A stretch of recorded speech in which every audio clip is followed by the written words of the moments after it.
പ്രോസ്തോ dentist എന്താണത്? Pro ആയിട്ടുള്ള dentist ആണ്. ക്യാപ്പ്, ക്രൗണ്, ഇംപ്ലാന്റ്സ്, വിനിയേഴ്സ് ഇതൊക്കെ പ്രോസ്റ്റോഡോണ്ടിക്സിന്റെ താഴെയാണ് വരുന്നത്. പല്ലിന്റെ കളർ എന്ന് പറഞ്ഞു കഴിഞ്ഞാൽ വൈറ്റ് ടു യെല്ലോ അതിൻ്റെ അകത്ത് വരും. ഇനാമലിനൊരു കളറുണ്ട്, ഡെന്റിനൊരു കളറുണ്ട്. അവര് ഒരു 65 years ഓൾഡ് ലേഡിയാണ്.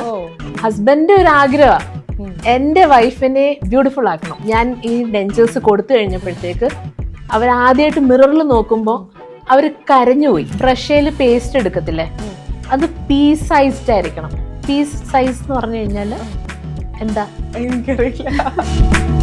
സെൻസുഡൈൻ വീട്ടിൽ ഒരാൾക്കായിരിക്കും പറഞ്ഞിട്ടുള്ളത്. ഒരേ പേസ്റ്റ് മേടിച്ചിട്ട് അവിടുത്തെ 10 വയസ്സുള്ള കുട്ടി മുതൽ ഏറ്റവും പ്രായമുള്ള ആള് വരെ യൂസ് ചെയ്യുന്നു. Maximum 1 week to 2 weeks. അതിൽ കൂടുതൽ tooth whitening tooth paste use ചെയ്യുക. ഫസ്റ്റ് പെർമനന്റ് ടീത്ത് വരുമ്പോൾ തന്നെ നമുക്കറിയാം ഈ കുട്ടിക്ക് ഫ്യൂച്ചറിൽ അലൈൻമെന്റ് തെറ്റിയാണോ വരാൻ പോകുന്നത് എന്ന് നമുക്ക് അപ്പോഴേ കാണുമ്പോൾ അറിയാം. അപ്പൊ തന്നെ നമ്മൾ ഇതിനുള്ള പ്ലാനിങ് സ്റ്റാർട്ട് ചെയ്യും. ഇപ്പൊ അലൈനേഴ്സ് ആയാലും ബ്രേസേഴ്സ് ആണെങ്കിലും വിനിയേഴ്സ് ആണെങ്കിലും ഇത് മൂന്നും തമ്മിലുള്ള ഒരു വ്യത്യാസം എന്തൊക്കെയാണ്?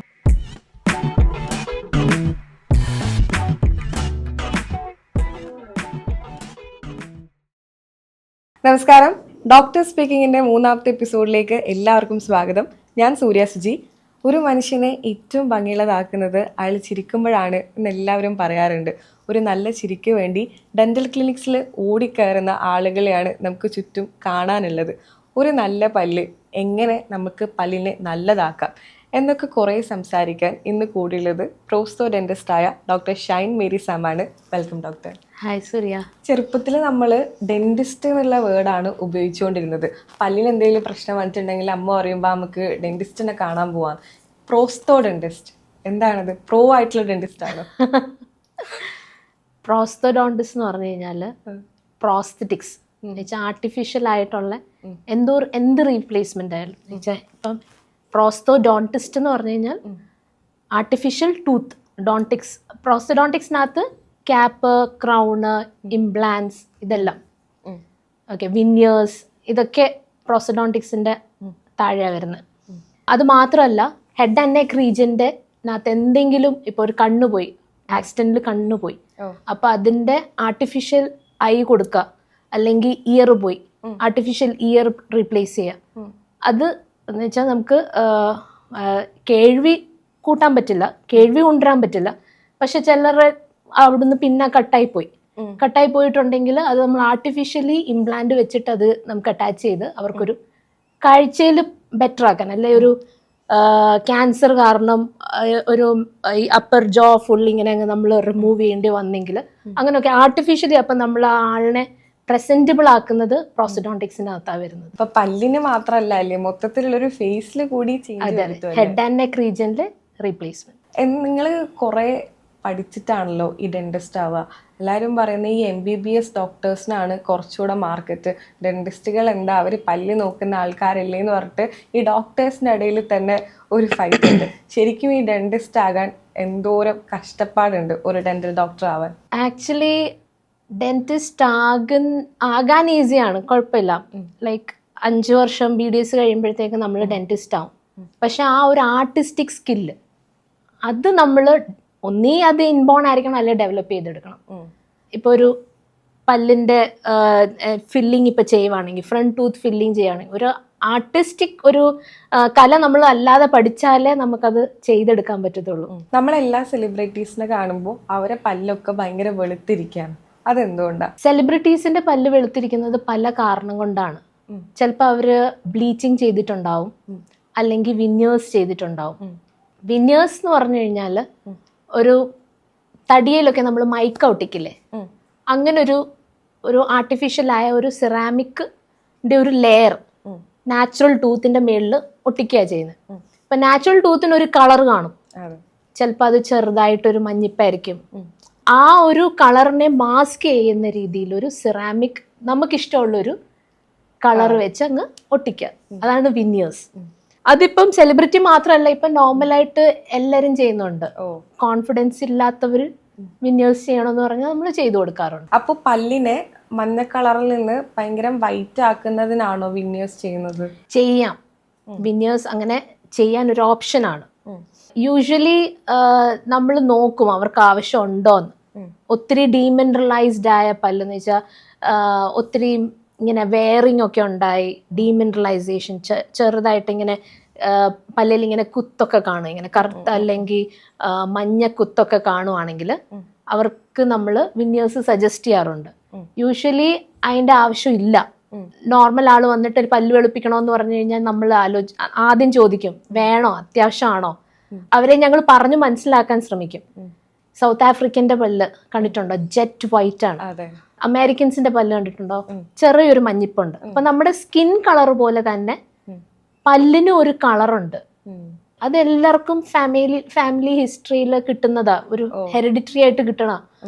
അത് നമുക്ക് മാറ്റേണ്ട ആവശ്യമില്ല.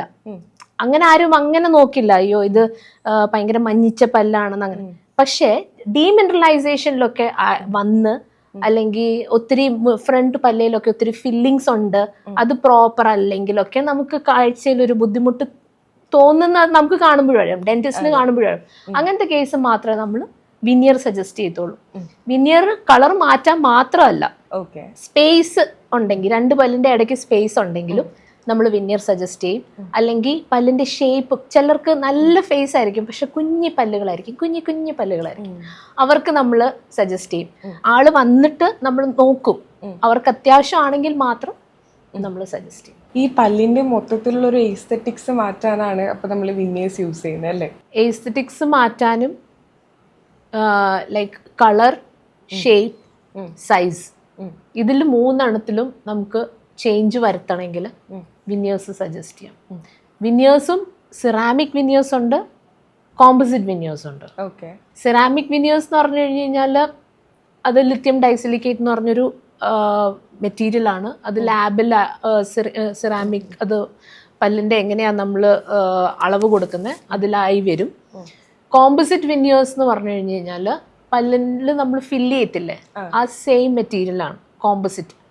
ബാക്ക് ടൂത്തിലൊക്കെ നമ്മൾ ഫില്ല് ചെയ്യുന്ന സെയിം മെറ്റീരിയലാണ് അത്. ഫ്രണ്ട് ടൂത്തിൽ നമ്മൾ അതിനും ഷെയ്ഡ്സ് ഉണ്ട്, A1, A2, A3 എന്ന് പറഞ്ഞ ഷെയ്ഡ്സ് ഉണ്ട്. അപ്പം അത് നമുക്ക്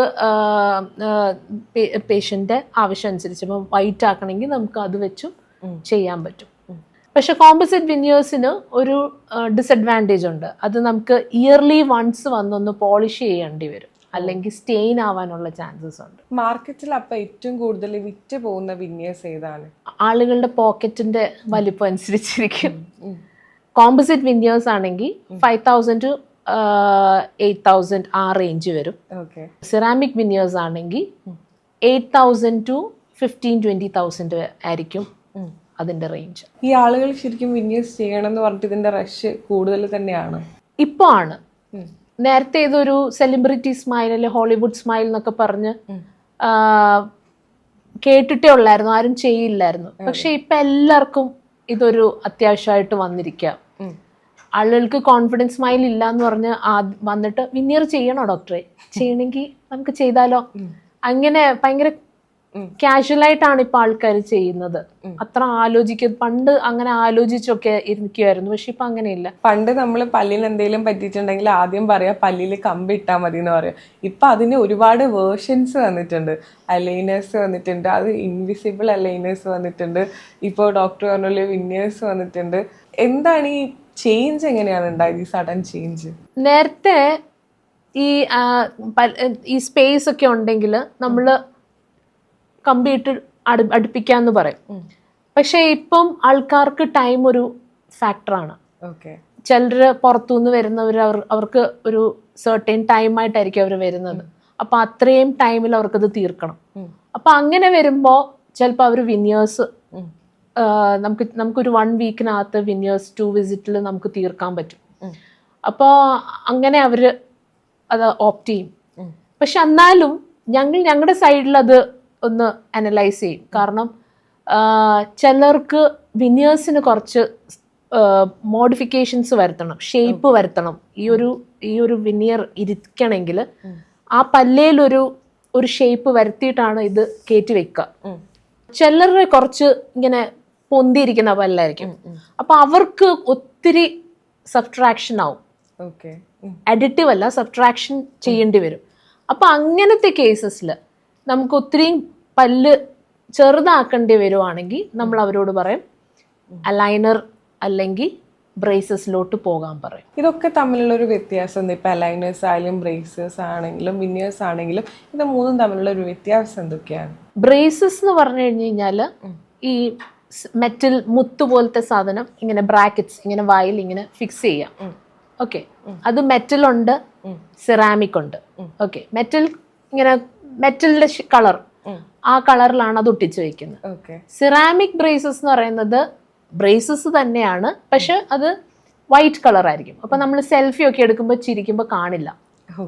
ഇനിയും അലൈനർ എന്ന് പറഞ്ഞാൽ ക്ലിയർ ട്രേ ആണ്. ക്ലിയർ ട്രേ അത് നമുക്ക് ഫുൾ അതിന്റെ പാക്ക് എത്രയാന്ന് ആദ്യമേ നമ്മൾ സ്കാൻ ചെയ്ത് ഡിസൈഡ് ചെയ്ത് എത്ര കറക്ഷൻ ചെയ്യണം, അതിന് എത്ര ട്രേസ് വേണ്ടി വരും, എല്ലാം ആദ്യമേ പ്ലാൻ ചെയ്തിട്ട് അത്രയും ട്രേസ് ഉണ്ടാക്കി അവരുടെ കൈ കൊടുക്കും. അത് പിന്നെ വീട്ടിലാണ് മാറേണ്ടത്.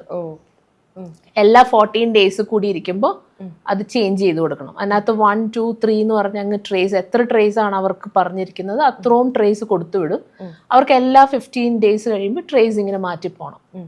അതിന്റെ ഒരു ഗുണമെന്ന് വെച്ച് കഴിഞ്ഞാൽ, ലൈനറിന്റെ ഒരു ഗുണമെന്ന് വെച്ചാൽ നമുക്ക് നമ്മുടെ കംഫേർട്ടിൽ നമുക്കിപ്പോൾ ഒരു ഇന്റർവ്യൂവോ അല്ലെങ്കിൽ നമുക്കൊരു മാരേജ് ഫംഗ്ഷനൊക്കെ ഉണ്ടെങ്കിൽ നമുക്ക് ഊരി വെച്ചിട്ട് പോവാം. ആരും അറിയത്തില്ല നമ്മുടെ വായിൽ ഇങ്ങനെ ഒരു ട്രീറ്റ്മെന്റ് ഉണ്ട്. നമുക്കല്ലെങ്കിൽ ഫുൾ ടൈം വെയർ ചെയ്യുവാണെങ്കിലും നമ്മൾ ഇപ്പൊ ആരും അറിയില്ല ഇങ്ങനൊരു സംഭവം വായിലുണ്ടെന്ന്. അപ്പൊ അത് റിമൂവ് ചെയ്ത് ക്ലീൻ ചെയ്യാനും എളുപ്പമുണ്ട്. ഇപ്പം കോൺഫിഡൻസ് ഒന്നും വായിലില്ലാത്തത് കൊണ്ട് നമുക്ക് എന്ത് വേണേലും കഴിക്കാം, മാരേജ് ഫംഗ്ഷൻസ് അറ്റൻഡ് ചെയ്യാം. അപ്പൊ അത് ഭയങ്കര കംഫർട്ടുള്ള കാര്യം. പക്ഷെ ഒരു കാര്യമുണ്ട്, നമ്മൾ ഹൈലി മോട്ടിവേറ്റഡ് ആയിരിക്കണം. മടിയുള്ളവർക്ക് ഇതൊക്കെ ഭയങ്കര ബുദ്ധിമുട്ടാണെന്ന് തോന്നുന്നവർക്ക് ബ്രേസസിലോട്ട് പോകുന്നതായിരിക്കും നല്ലത്. ഞാൻ അത് ചെയ്യും, ബിക്കോസ് ഇതൊരു സർട്ടൻ ടൈമിലാണ് തീരുന്നത് ട്രീറ്റ്മെന്റ്. ചിലർക്ക് 6 monthsലായിരിക്കും, ചിലർക്ക് 12 monthsലായിരിക്കും. അപ്പോൾ ഇത് ചിലർ കുറച്ച് നാൾ ഉപയോഗിച്ച് കഴിയുമ്പോൾ എന്നെയും കൊണ്ട് വരിക, ഇത് ഭയങ്കര പാടുള്ള കാര്യം അങ്ങനെ വിചാരിക്കുന്നവരൊക്കെ ആണെങ്കിൽ അത് പകുതിക്ക് വെച്ച് തീരാതെ പോവും. ആ ട്രീറ്റ്മെന്റ് തീരാതെ പോവും, വെറുതെ നമ്മുടെ ക്യാഷ് നഷ്ടമാവും. പക്ഷെ അല്ല, എനിക്കിത് ചെയ്ത് തീർക്കണം എന്നൊക്കെയുള്ള ഒരു മോട്ടിവേഷൻ ഉള്ളിൽ നിന്നുള്ളവരാണെങ്കിൽ അതാണ് ഏറ്റവും ബെസ്റ്റ് ഓപ്ഷൻ. പക്ഷേ അലൈനേഴ്സിന് അതിൻ്റെതായ ലിമിറ്റേഷൻസും ഉണ്ട്. ചില കേസസിലൊന്നും നമുക്ക് അലൈനറിന്റെ കാട്ടും ഇഫക്റ്റീവ് ബ്രേസസ് ആയിരിക്കും. അത് നമ്മൾ നോക്കിയിട്ടാണ് ഡിസൈഡ് ചെയ്യുന്നത്. നമ്മൾ ഒരു കേസ് കണ്ടിട്ട് നമുക്ക് മനസ്സിലാവും ഈ കേസ് ബ്രേസസ് വേണോ അതേത് അലൈനറിന് പോണോ അതോ ഇൻ കോമ്പിനേഷൻ. ചിലതൊക്കെ ഞങ്ങൾ ഇൻ കോമ്പിനേഷൻ ചെയ്യും. പാടുള്ള പാട്ട് നമുക്ക് ബ്രേസസ് വെച്ച് ചെയ്യാം ഒരു 3-4 months. അത് കഴിഞ്ഞിട്ട് നമുക്ക് അലൈനറിലോട്ട് ഷിഫ്റ്റ് ചെയ്യാം, അങ്ങനെയും ചെയ്യാം. അപ്പൊ അത് നമുക്ക് കേസ് ഡിപ്പെൻഡന്റ് ആണ്. കേസ് ടു കേസ് അത് വേരി ചെയ്യും. ഒരാളുടെ മുഖത്തിന്റെ സൗന്ദര്യം മൊത്തത്തിലിരിക്കുന്ന അയാളുടെ പല്ലില്ല എന്നാ പറയാം. ഒരു പല്ല് പോയി കഴിഞ്ഞാൽ തന്നെ ആ ഒരു മുഖത്തിന്റെ ഷേപ്പ് മൊത്തത്തിൽ മാറും. ഒരു പല്ല് ശരിയാക്കി കൊടുക്കുമ്പോൾ ആൾക്കാർക്ക് ഭയങ്കര സന്തോഷം തോന്നിയിട്ട് അങ്ങനത്തെ എന്തെങ്കിലും എക്സ്പീരിയൻസ് ഉണ്ടായിട്ടുണ്ടോ? ഉണ്ട്, ഒത്തിരി എക്സ്പീരിയൻസ് ഉണ്ടായിട്ടുണ്ട്. പല ക്ലിനിക്സിൽ പോയിട്ട് അത് പറ്റില്ല എന്ന് പറഞ്ഞു. അപ്പൊ ആ കേസ് ഞാൻ എടുത്തപ്പോൾ ഞാനങ്ങ് എടുത്തു. പിന്നെ എനിക്കും തോന്നിയതേ ഇത് ചലഞ്ചിങ് ആണല്ലോ. കാരണം ആ ആളുടെ ഇവിടുത്തെ ബോൺ ഫുൾ താഴോട്ട് ഇറങ്ങി നിൽക്കുകയായിരുന്നു. ആ കേസിൽ എനിക്ക് ഡെഞ്ചർ കൊടുക്കണം.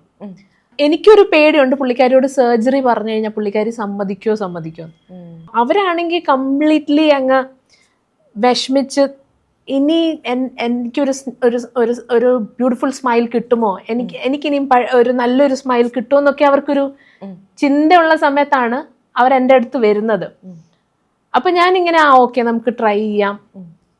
പക്ഷേ ഫസ്റ്റ് വിസിറ്റ് കഴിഞ്ഞ് കഴിഞ്ഞപ്പം എനിക്ക് തോന്നി ഇതൊരു സർജിക്കൽ കേസാണ്, കുറച്ച് സർജറി വെച്ച് നമുക്കിത് മാനേജ് ചെയ്താലേ നമുക്കൊരു നല്ല ഡെഞ്ചർ കൊടുക്കാൻ പറ്റുള്ളൂ.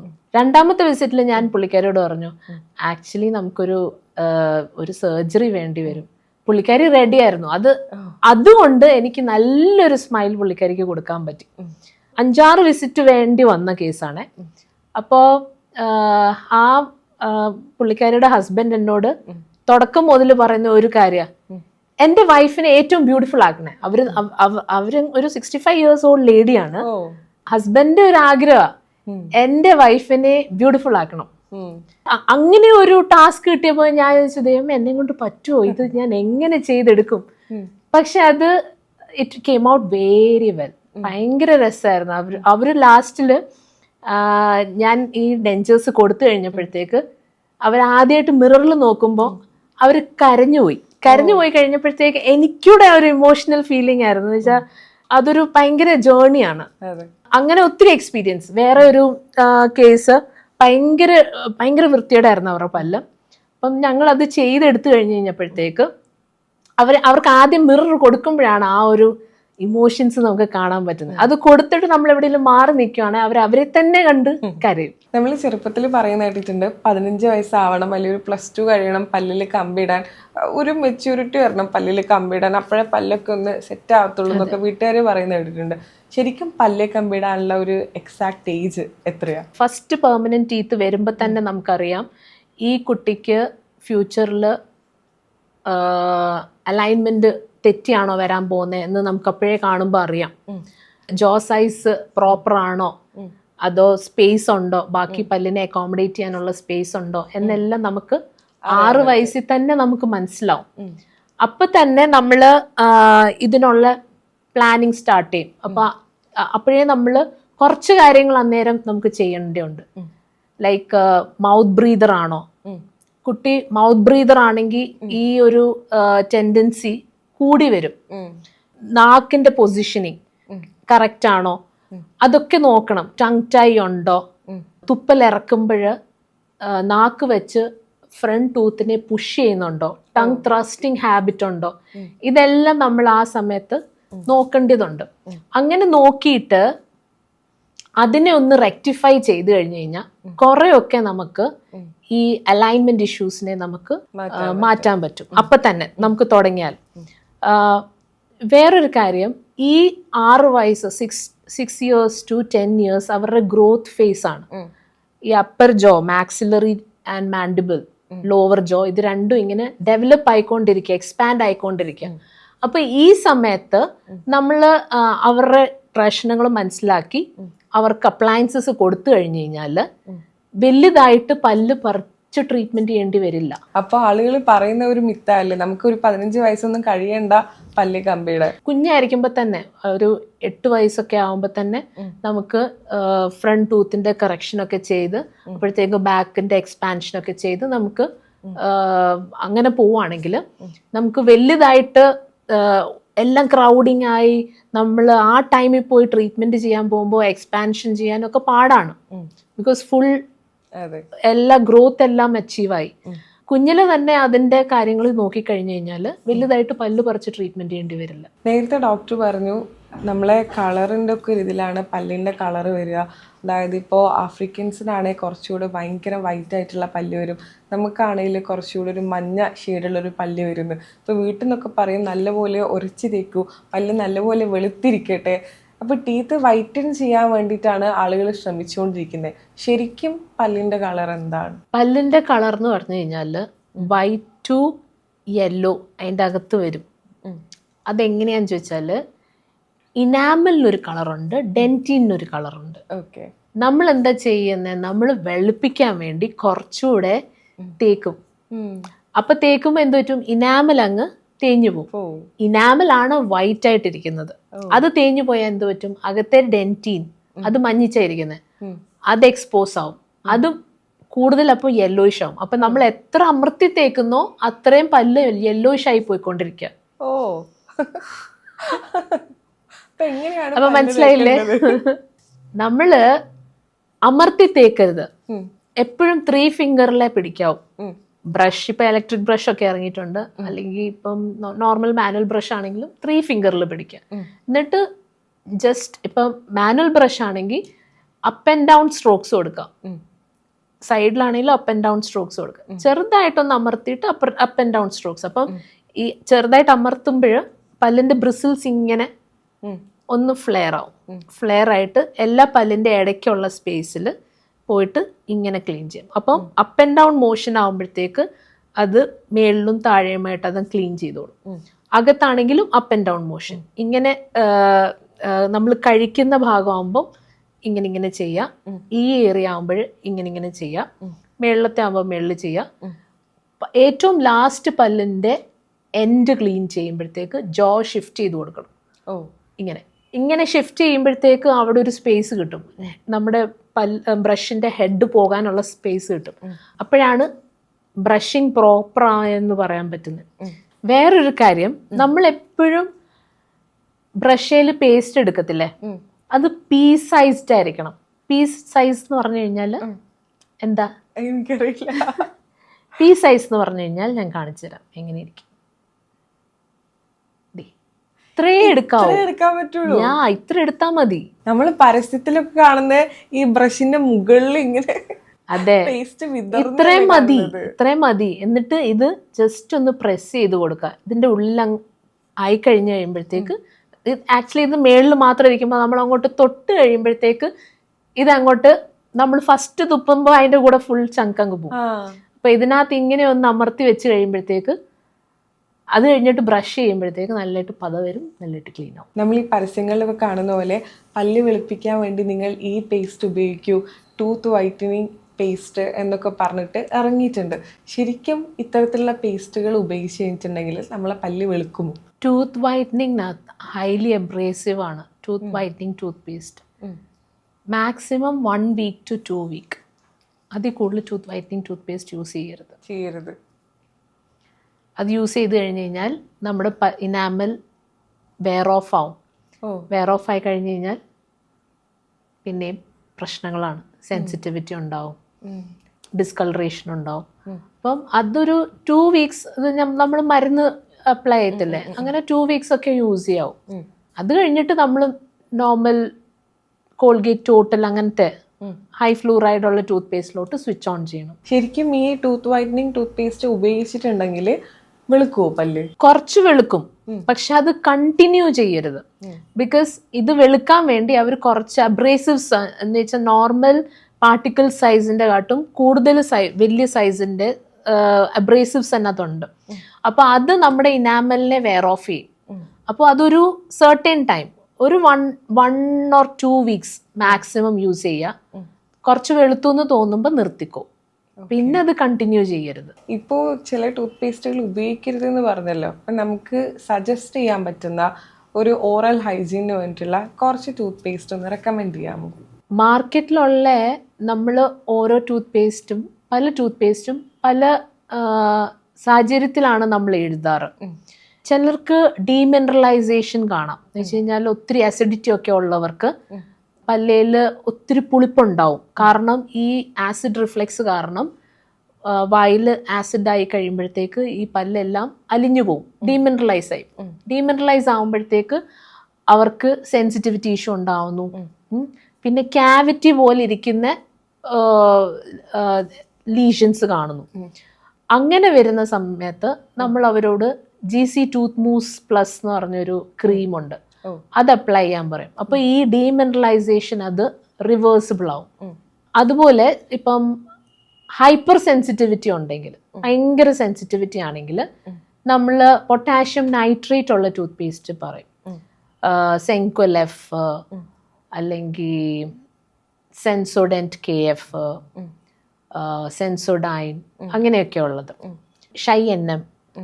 അപ്പൊ അങ്ങനത്തെ ടൂത്ത് പേസ്റ്റ് യൂസ് ചെയ്യാം. പക്ഷെ അതൊരു 1 month ആ ഒരു സെൻസിറ്റിവിറ്റി ഇഷ്യൂ മാറി കഴിഞ്ഞു കഴിഞ്ഞാൽ നിർത്തണം. ബിക്കോസ് പൊട്ടാഷ്യം നൈട്രേറ്റിന് ഒരു പ്രശ്നമുണ്ട്.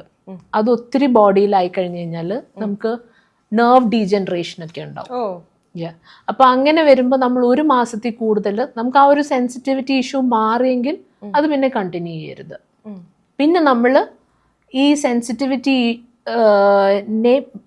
ഉണ്ടാവാതിരിക്കാൻ വേണ്ടി മെയിൻറ്റെയിൻ ചെയ്യുന്ന വേറെ ടൈപ്പ് ഓഫ് ടൂത്ത് പേസ്റ്റ് ഉണ്ട്, അതാ യൂസ് ചെയ്യേണ്ടത്.